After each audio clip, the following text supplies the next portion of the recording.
ഇനി ഉണ്ടാക്കാൻ പോകുന്നത് പരിപ്പും ഇളവനുമാണ്, പരിപ്പും കുമ്പളങ്ങയും. പരിപ്പും കുമ്പളങ്ങയിൽ പരിപ്പ് പകുതി വേവിച്ച് വെച്ചിട്ടുണ്ട് മഞ്ഞൾപ്പൊടി ഇട്ടിട്ട്. അതിലേക്ക് നമുക്ക് ഇളവനും ഇട്ട് 2 വിസിൽ വെച്ച് വേവിച്ചെടുക്കാം.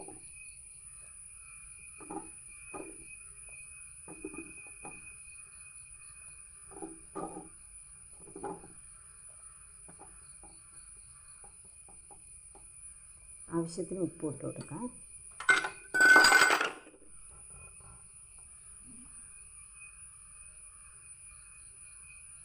രണ്ട് വിസിൽ വേവിച്ചെടുക്കാം. അത് കുറച്ച് തേങ്ങ എടുത്തിട്ടുണ്ട്. അതിൽ മഞ്ഞൾപ്പൊടിയും മുളക് പൊടിയും കുറച്ച് ജീരകം ഇട്ടിട്ട് അരച്ച് കൊണ്ടുവരാം. വന്നിട്ടുണ്ട്. ഇനി നമുക്ക് അരപ്പ് കൂട്ടാം.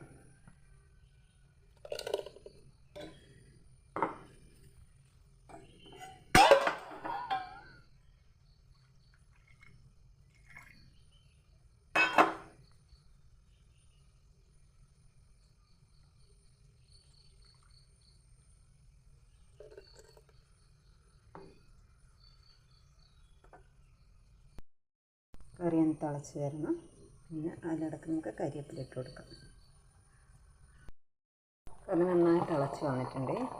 ഇനി അതിലേക്ക് നമുക്ക് അതൊരു മറ്റൊരു പാത്രത്തിലേക്ക് മാറ്റി കൊടുക്കാം.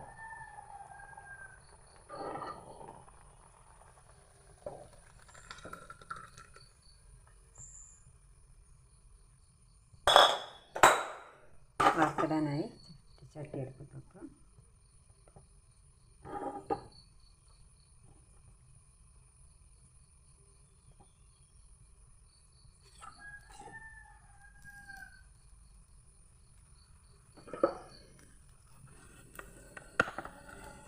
ചട്ടി ചൂടായിട്ടുണ്ട്.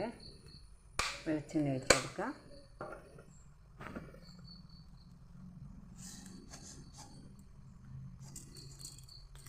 കുറച്ച് കടുക് ചേർക്കുക.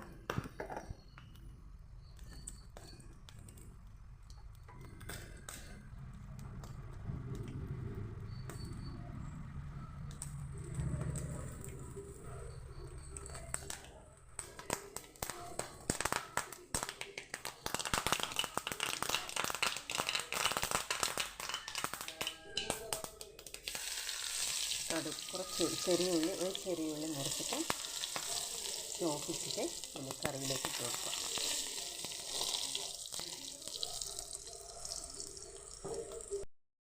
ചൂന്ന് വന്നിട്ടുണ്ട്. അതിലേക്ക്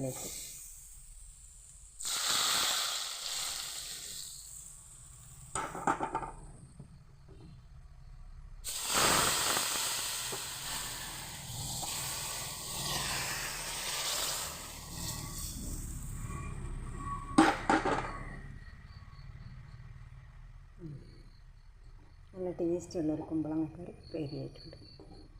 എല്ലാവരും വെച്ച് നോക്കുക. അഭിപ്രായം പറയുക, ഷെയർ ചെയ്യുക, സബ്സ്ക്രൈബ് ചെയ്യുക, ലൈക്ക് ചെയ്യുക. Thank you.